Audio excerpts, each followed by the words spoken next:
비교하다라는 뜻의 비자는 두 개의 비수로 이루어져 있습니다. 두 개의 비수가 맞대고 있으니 타인을 해칠 뿐만 아니라 자신을 해치기도 하는 것입니다. 중국의 자오이핑이라는 학자가 쓴 자기통제의 승부사 사마에라는 책에서 인용한 구절입니다. 사람들은 행복한 삶을 살고 싶어 합니다. 행복한 삶을 살기 위해서는 무엇을 해야 할까요? 그리고 무엇을 하지 말아야 할까요? 사람마다 행복의 기준이 다르기에 해야 할 일과 하지 말아야 할 일이 모두 다를 수밖에 없겠지만 행복한 삶을 살기 위해 하지 말아야 할 것 중에 하나가 비교 아닐까 합니다. 비교라는 것은 무엇인가 사물을 견주어 보거나 사람을 견주어 유사점이나 차이점 등을 발견하는 행위라고 할 수 있습니다. 사전적으로는 나쁜 의미가 없지만 비교가 행복을 저해하는 이유는 대부분의 비교가 높은 곳을 바라보기 때문입니다. 나보다 많이 가진 사람, 나보다 잘생긴 사람, 나보다 멋진 사람, 나보다 많이 배운 사람, 나보다 인기가 많은 사람과 비교하기 때문입니다. 자신보다 못한 사람, 자신보다 못 가진 사람, 자신보다 못 배운 사람과 비교하는 경우는 거의 없습니다. 이렇듯 비교라는 것이 자신보다 높은 위치에 있는 사람을 대상으로 하다 보니 상대적인 박탈감이나 부족함, 결핍을 느끼게 되고 그로 인해 좌절하거나 스스로의 가치를 낮게 여긴다는 것입니다.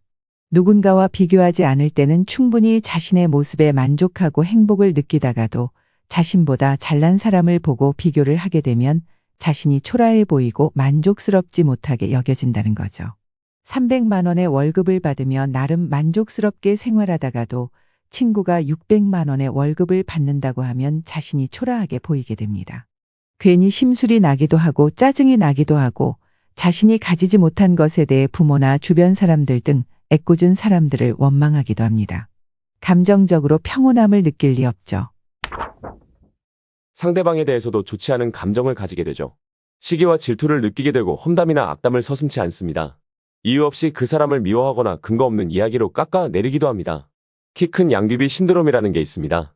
양귀비 밭에 유독 한 그루의 양귀비만 키가 크다면 주변의 모든 양귀비들이 키 큰 양귀비를 시기하고 질투하겠죠.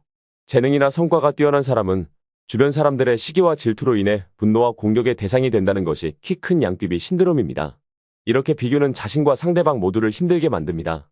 두 개의 비수가 있어 하나는 상대방을 겨누지만 다른 하나는 자기 자신을 겨누게 되죠. 그래서 비교를 하면 할수록 상대방과 자기 자신 모두 상처를 입게 되는 겁니다. 삶이 불행해지는 거죠. 오죽하면 행복의 반대말은 비교다라는 말이 있을까요? 건전한 비교를 통해 자신의 부족한 점을 보완하고 자신이 가지고 있지 못한 그 사람의 장점을 찾아 배우면 행복한 인생을 사는데 도움이 될 수 있지만 그런 일은 거의 일어나지 않습니다. 행복하게 살고 싶다면 누군가와 자신을 비교하지 마세요. 비교를 한다고 해서 여러분이 비교 대상자가 될 수는 없습니다. 마음만 아프고 속만 상할 뿐입니다. 그 사람은 그 사람이고 나는 나다라는 마음으로 여러분의 모습을 있는 그대로 받아들이세요. 그래도 비교를 멈출 수 없다면 부러운 마음 대신 존경하는 마음, 그 사람을 본받으려는 마음을 가지세요. 그러면 비수가 날카로운 칼날이 아니라 더 나은 모습으로 성장하고 발전할 수 있는 원동력이 될 것입니다.